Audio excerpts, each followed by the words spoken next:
Hey guys, in this video, I will show you how to dropship on eBay using CJ Dropshipping. All right, let's begin.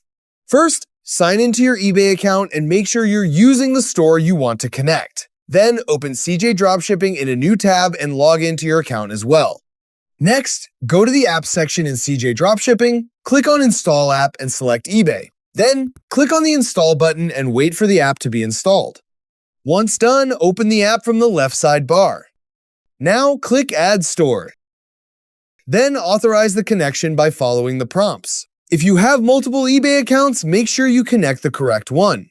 Once your store is connected, use the search bar in CJ Dropshipping to find a product you want to sell. Review the product details including images, stock availability, variants, and shipping options. When you're satisfied, click List to start creating your eBay listing.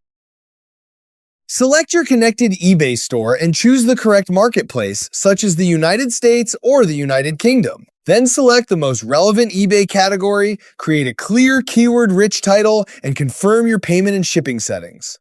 Make sure your shipping options match the delivery times offered by CJ Dropshipping to avoid customer issues. Finally, add any tags you want for better organization and click List It Now. Your product will be published to your eBay store. So that's basically how you can dropship on eBay using CJ Dropshipping. That's it for this video. Thanks.